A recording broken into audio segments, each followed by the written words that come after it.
Welcome to the Sweaty Pillow podcast. Today we have a very special, unique guest. We've never talked about this content or topic on the Sweaty Pillow. It's going to be all about sexual health today, and we've got the lovely Mackie Swan, who's the CEO of Woo More Play. Mackie's based in Los Angeles, has a really glorious career inside the sexual health space. So absolutely an authority to share all sorts of incredible information today, with a very prestigious education as well, MBA out of the University of Oregon. So welcome, Mackie. I'm so excited to get into this with you. This is a very sexy topic that our community and audience would love to learn more about. So tell us about you, your experience, and the company that you run. Well, first off, thank you so much for having me. I'm so excited to chat with you today. And I think it's so cool that you are putting out this content and this information. I tell my friends all the time that I knew nothing about what to anticipate come menopause until I got into the world of sexual wellness. And so there is such a knowledge gap out there. And I think it's really cool that women have more resources right now. I'm so excited to chat all things sex during menopause. I'll start just explaining how I got into the world of sexual wellness because it happened completely by accident. I had started my career in the traditional advertising agency, really enjoyed it, planned on doing that as long as I could. But the world had other plans for me. I started volunteering in like my mid-20s, I want to say, for a nonprofit organization that did educational workshops for fraternity and sorority members. So I got trained as a facilitator about all things sex and relationships and was flying around to different college campuses around the US to basically help these young women navigate like interpersonal issues or relationship dynamics and teach these women how to have a healthy sex life. I'm from Eugene, Oregon. Like, I wasn't raised in a religious household. I think that my school system probably had about as good sex ed as you could in public schools back then. And so I completely missed the memo that we are supposed to feel ashamed of our sexuality. Nobody ever taught me that. And so when I was, 24, 25, I think, flying around to different campuses to teach this workshop to college students, I was just absolutely floored by the types of questions that I was getting from them.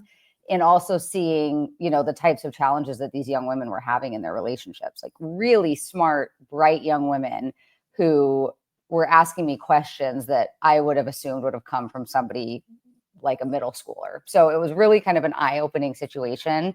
And that is what really was the light bulb for me of, hey, I'm really excited about this work. I'm really passionate about this work. And for whatever reason, the way I was raised kind of uniquely positions me to do this work. So I decided that I had to leave advertising and figure out how to get into the world of sexual wellness, and ended up having a great opportunity at another brand to kind of learn the space and learn more about the category. And I've been in it ever since.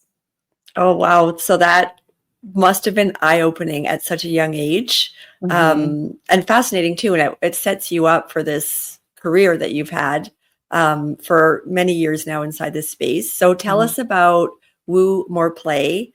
What are you guys all about? How are you special? Absolutely. So Woo More Play, we are all about female-focused sexual wellness products. So what exactly does that mean?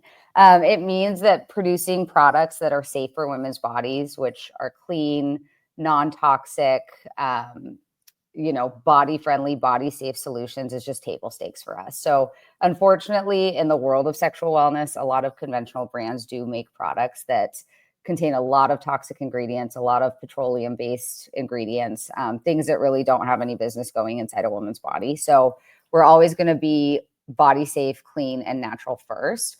But beyond that, we really make products and educate women in a way that positions them to kind of be the decision maker in this experience. So, 15, 20 years ago, I think that when you looked at the family planning aisle in your grocery store, it looked like, the manifestation of Axe body spray. It was like black and red and like really masculine and really intense, and not an aisle that I would want to be seen in, and not products that would resonate with me or I think other women.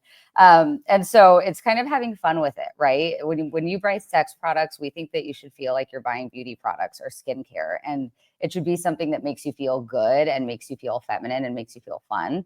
And so that's a big part of it. And then just educating, right? Like I think half the battle with some of these topics, whether it's sexuality or menopause or any other, human issue that people are sensitive about, you just have to talk about it. And you have to create space where it's okay, and it's okay to ask questions, even if they feel silly. And so we do a lot of that at Woo, just helping our audience navigate these issues in their relationships or in their marriages, and just understand that a lot of us missed some really crucial sex ed when we were younger. So let's learn now and let's learn together. I love that you're mentioning that, because I'm thinking back to sex ed, and I have to go way back in grade 7 or 8 when it's like, no joke, talking about getting the period and the options, even at that time, of what young girls had to deal with.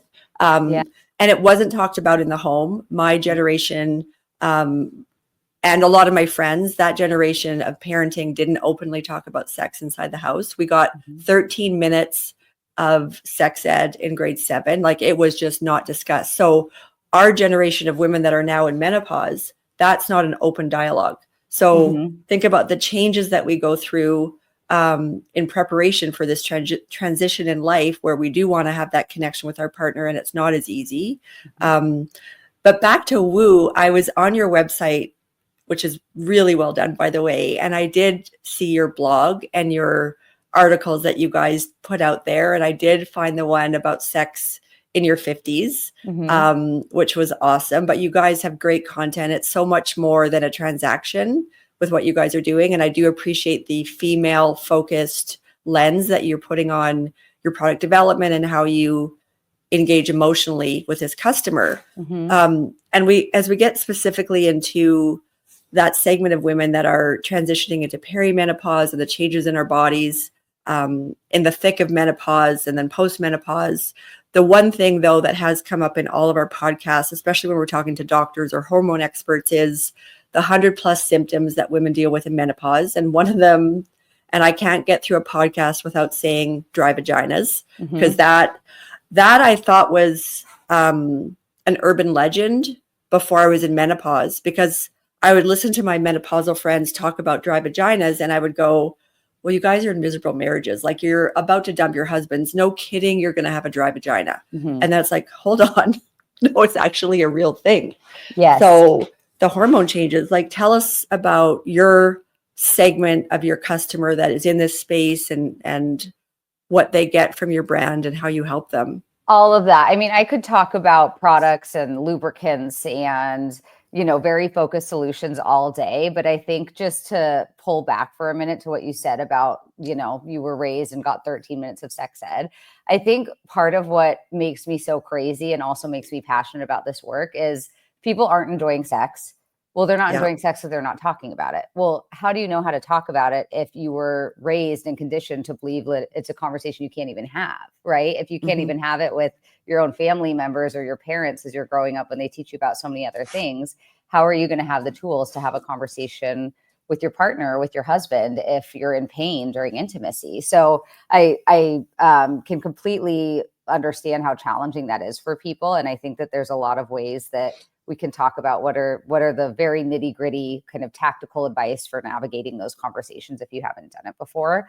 And it becomes increasingly important when you're going through the physical changes related to menopause, right? So I think it's important at all stages of life and at any relationship or any sexual relationship. But if you're really experiencing that dryness and you're not enjoying sex anymore, then you're going to get stuck in this vicious cycle of, you have sex, you're experiencing dryness, so you're in a lot of pain. Maybe you're just kind of like grinning and bearing it or trying to get through it because you want to show up for your spouse in that moment or show up for your partner in that moment. And then what's actually happening is your body is going to remember that experience and is going to react to that the next time you try to be intimate. And so I think, as much as it's possible, like, figuring out how to get ahead of those issues and figuring out how to mitigate something like dryness, rather than just trying to convince yourself to get through it is really going to help you. And it's going to help some of the lack of desire or lower libido or just not feeling like having sex, because your recent memory and your recent physical memory is, oh no, that's really painful and I didn't like that. So I just encourage people, like, be really proactive if you're starting to notice some of those symptoms. Don't just let it linger and hope it's going to get better. Like, let's have agency in the situation and let's try to find a solution for it. And to dive into that, and please interrupt me at any moment because I could rant about this all day.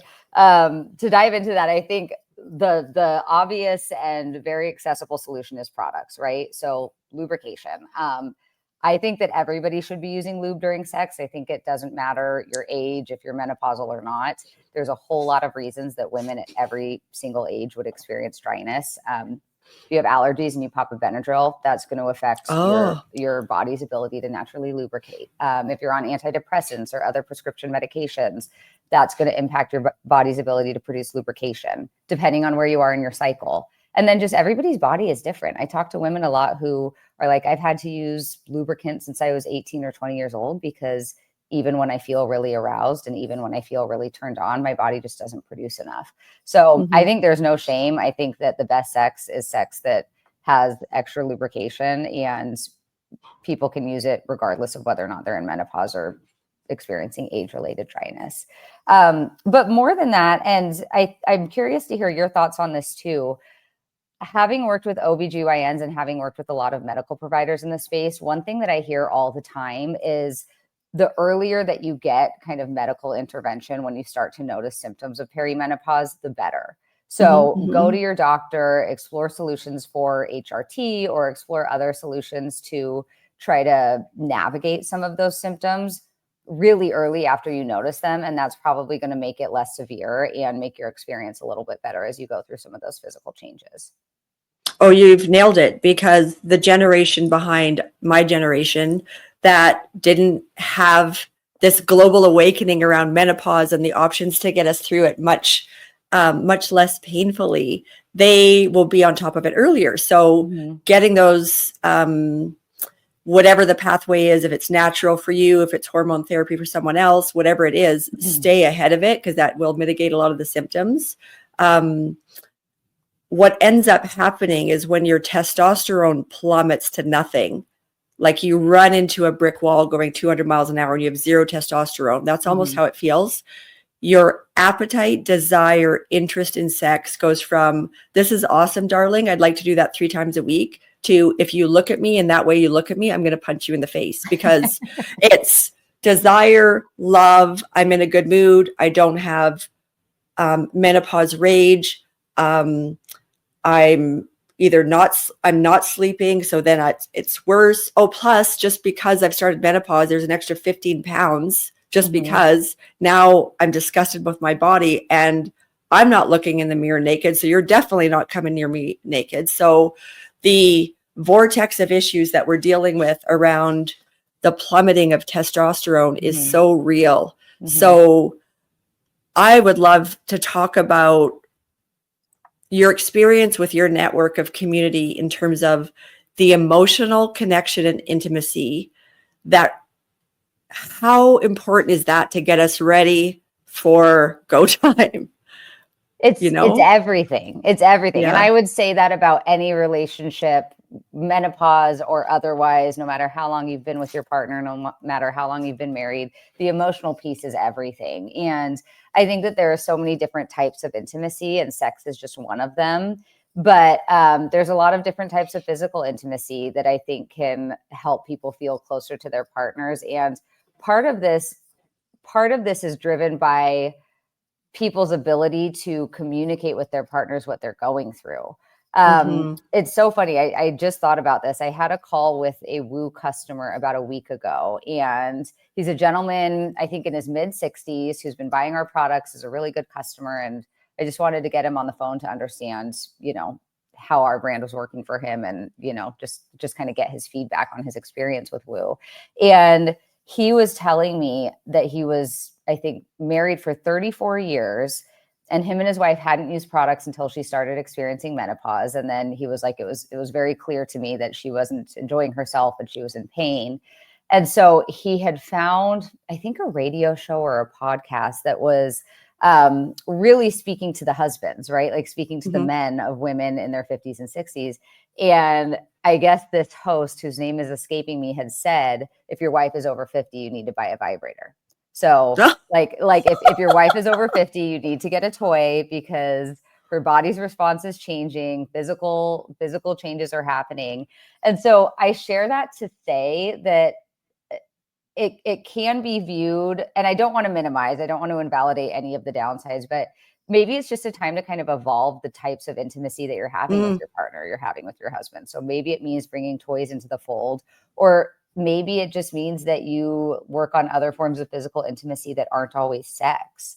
Another thing that I hear a lot from our community, and I've heard a lot from other experts in the space, is if you find yourself in a phase of life where you're just not feeling that sexy, or, you know, maybe it's menopause, maybe you just, like you said, you don't even want your partner to look at you, like look for those kind of special moments where you do feel better and you do feel more receptive to touch or sex or intimacy, and then figure out how to replicate that. So maybe you're exhausted all the time. Maybe by the time you get home from work from the day, sex is the last thing on your list of priorities, but maybe in the morning you feel a little bit more fresh, and maybe you get up and you take a quick shower and then you can have morning sex. So I would just encourage people to pay attention and listen to your body and see if you do see those little glimmers of when things are more enjoyable for you, and then see how you can kind of recreate those scenarios.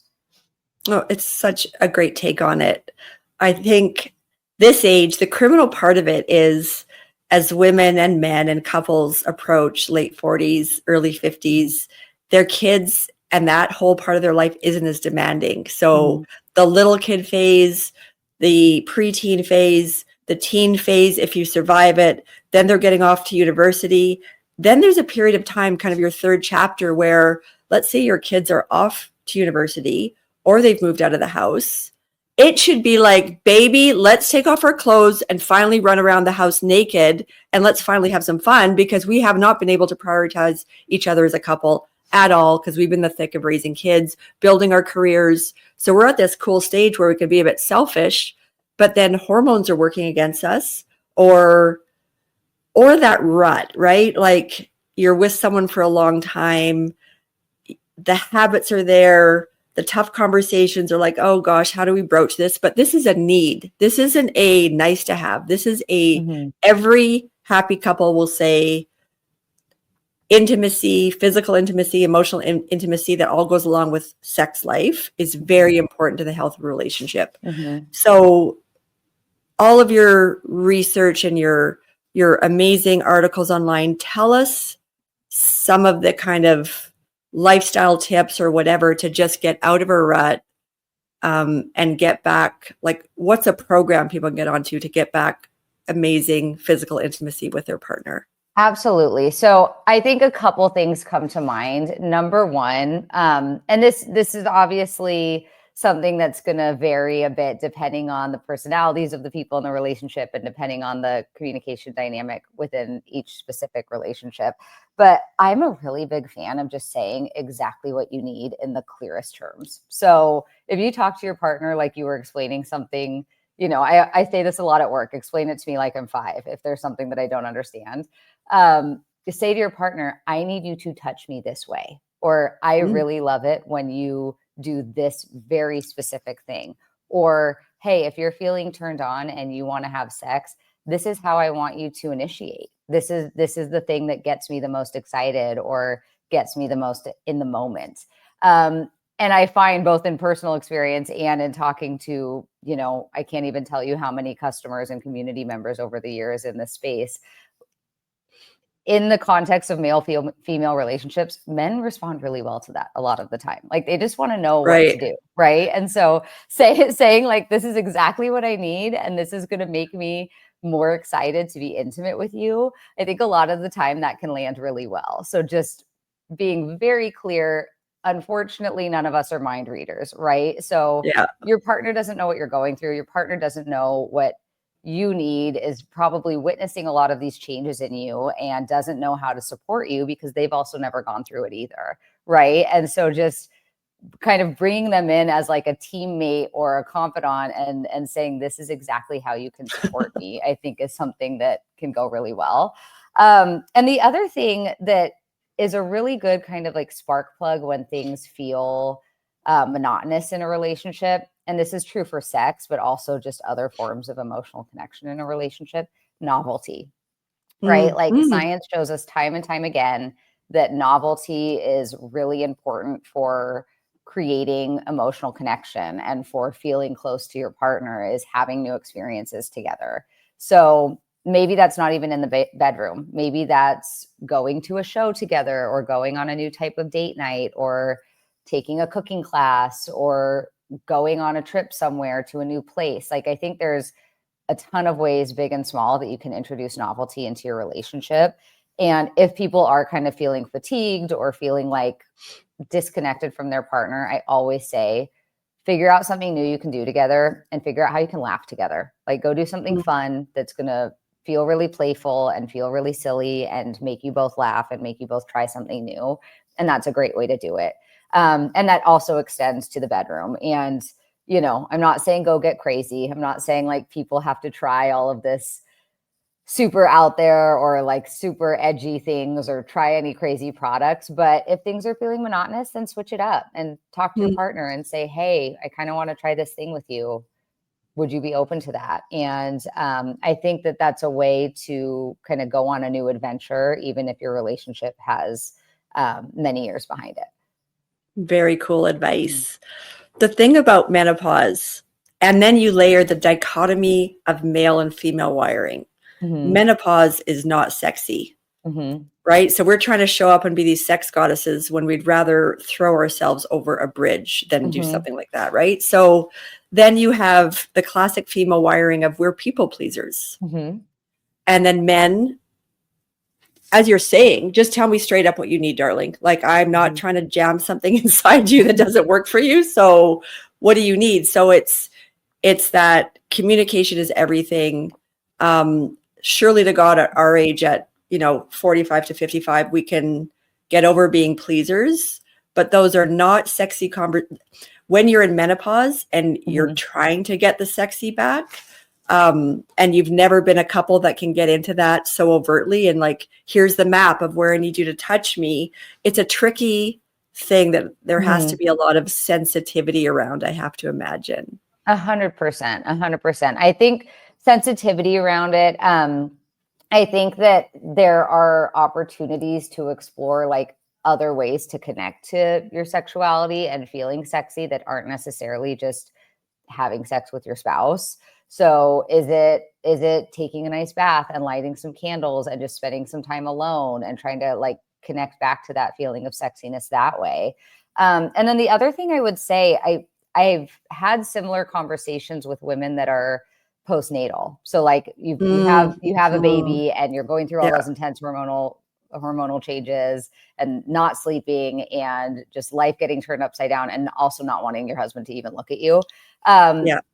Give yourself a little bit of grace, right? Like, we don't have to be sex goddesses 100% of the time for our entire lives. So if you kind of just are in a period where maybe you're just not going to have sex 3 times a week, maybe that's okay for right now. It's not a forever thing. It's not a lifetime sentence. Like, relationships go through different seasons and different phases, and some are sexier than others. And so in spite of all of this and all the advice in the world about how to navigate it and how to reignite your sex life, I also just have to say it's okay, right? Like it's okay if things are a little bit different for a little bit of time. Amen, sister.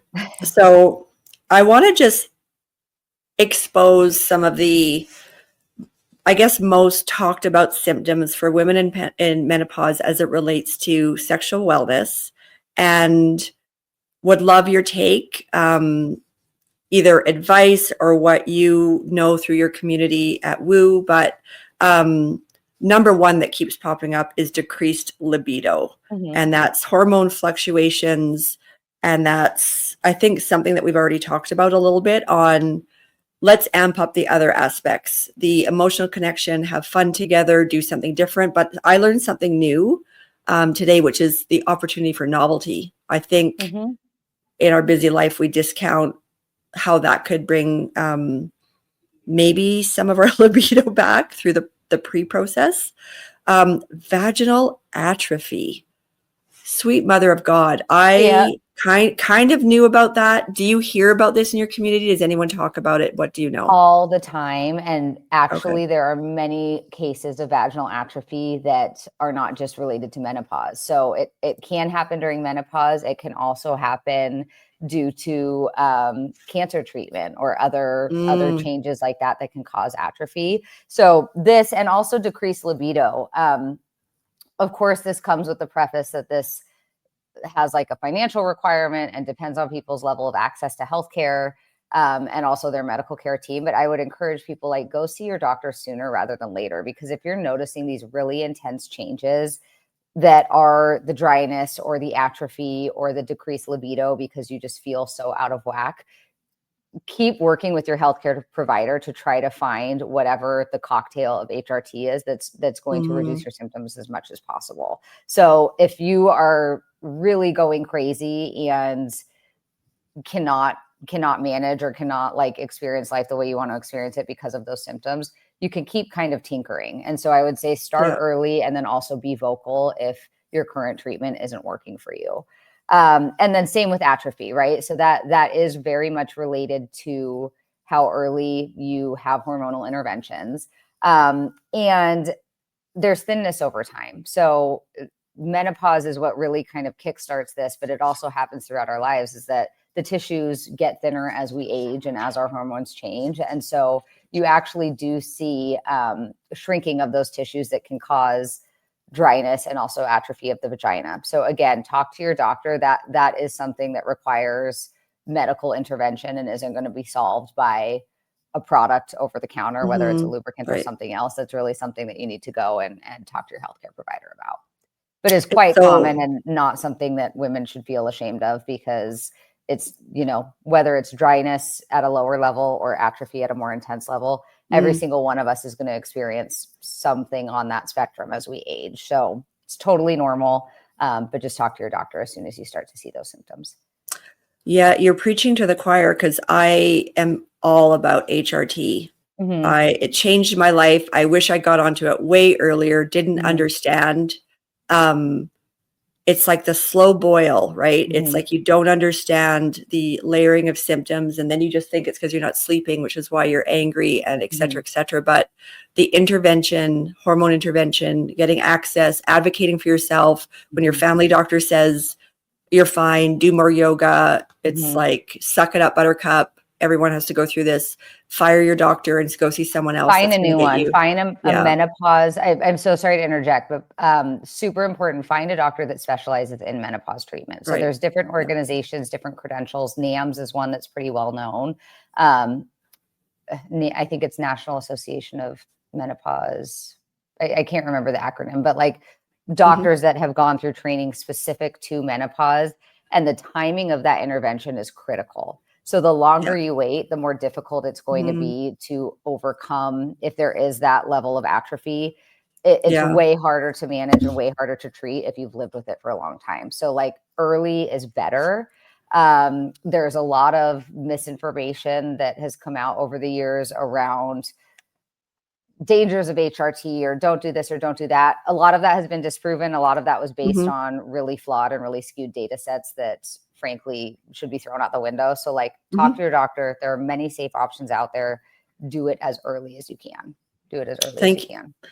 thank you for emphasizing that. It comes up every expert we speak with, to get ahead of it. Yeah, get So, ahead of yeah. it. I was on a Zoom with a OBGYN a couple weeks ago who specializes in these types of treatments for women as they age. And she said something really that just really hit me so hard. She said women have been conditioned to live with pain. Like we just Yeah. spend our whole life just Yeah. expecting to be in physical pain when you are a teenager and you get your period and you're dealing with cramps. And then as you go Mhm. into like your childbearing years and you have kids and your body goes through all these intense changes, and then you go into menopause, and it's like there's so many different stages of our lives where we've just been taught that pain is normal, but let's be done with that. It's not Right. normal. If you have a good Yeah. doctor, like it's 2025, Science and medicine has come a long way. Our understanding Right. of these changes have come a long way. Let's not tell ourselves that we have to be in pain every day. Let's do Yeah. something about it, and let's find the resources, and let's find some solutions, because they do exist. You just Right. have to be willing to speak up for yourself.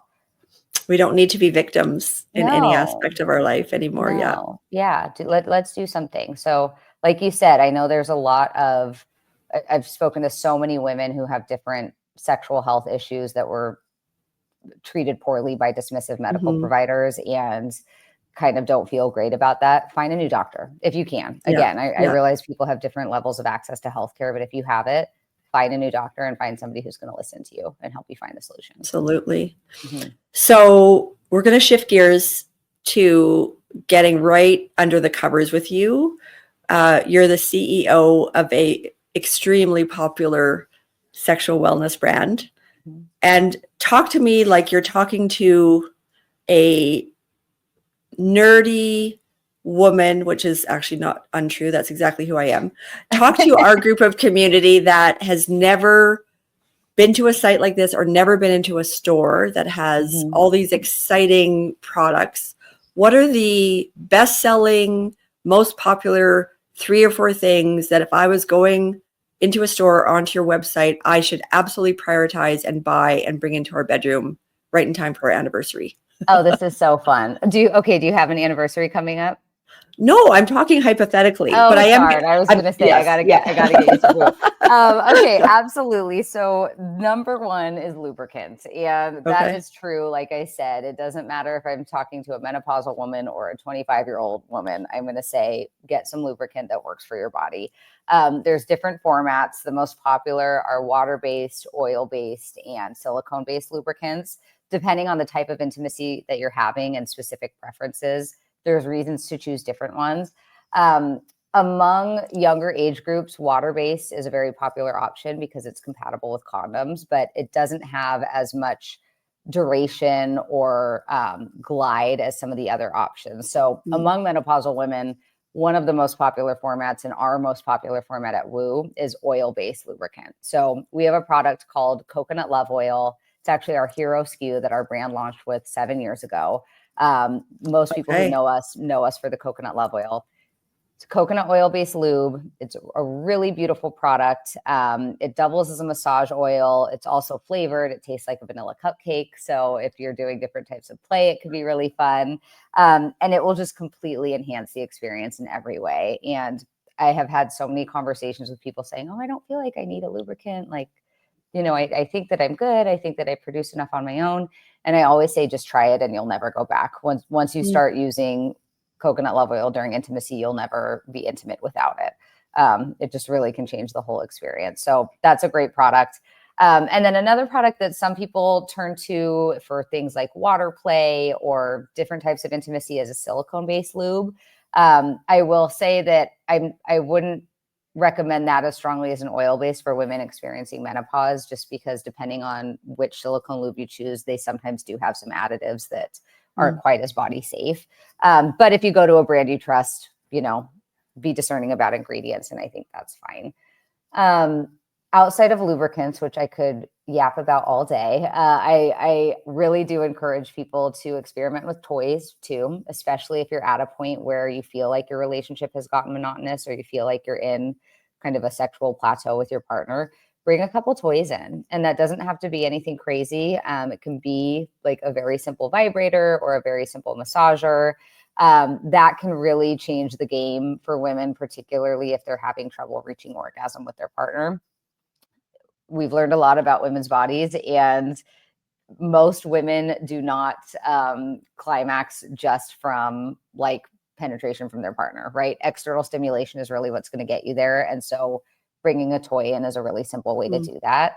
And if you're somebody who is in a long-term relationship or a long-term marriage and you've never used toys before, you're of course going to feel some level of awkwardness around like switching it up with your partner, with your husband.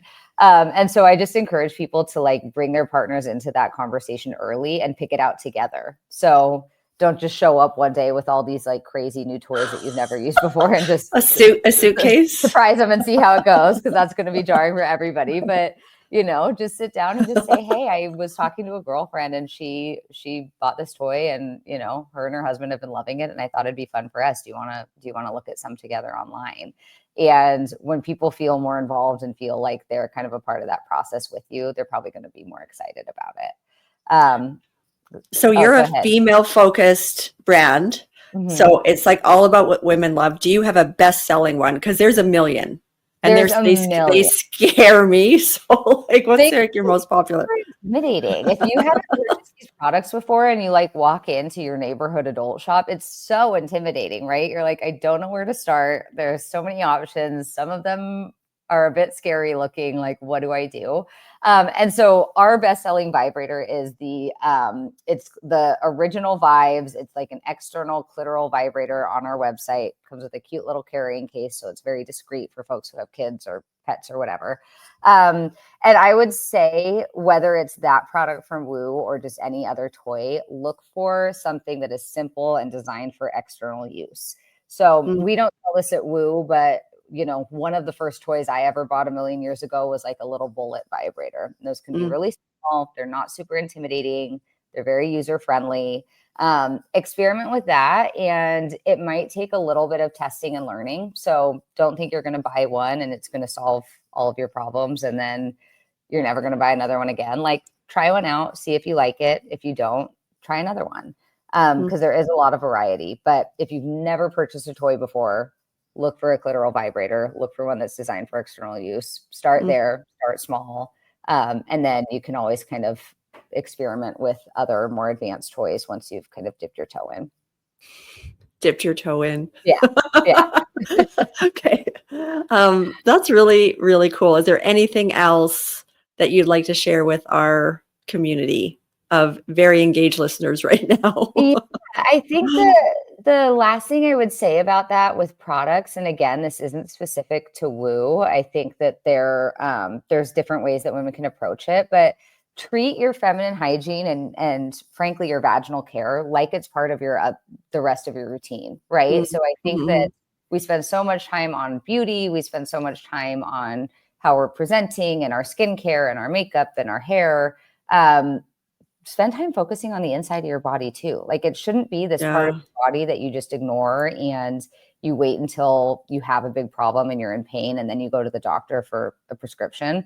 It should be part of your regular like maintenance routine and how you take care of yourself and self-care. And so for some women, that might mean using like a body safe wash every time you shower. It might mean having a couple wipes on hand. So after yoga or after spin, or while you're traveling, that you can just kind of freshen up. But I just encourage people, like, this is such an important part of your body and your physical experience and your relationship. Like, give it a little attention.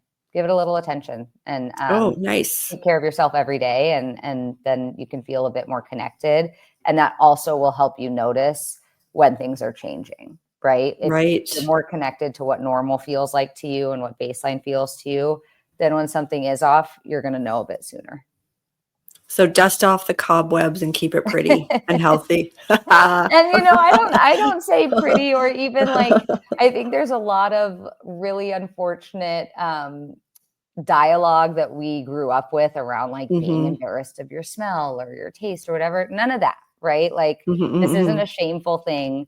Your natural smell is perfect. Your natural taste is perfect. If something does smell or taste off, it means you do need to go to your doctor, because that might mean that you have an infection or have bacterial vaginosis, or that something is out of balance. But not from a shameful place, but just from hey, your body works really hard for you, and so you should take care of it too. And so figure out what makes you feel good day in and day out, and just start doing that regularly. And then I think that'll make you feel better.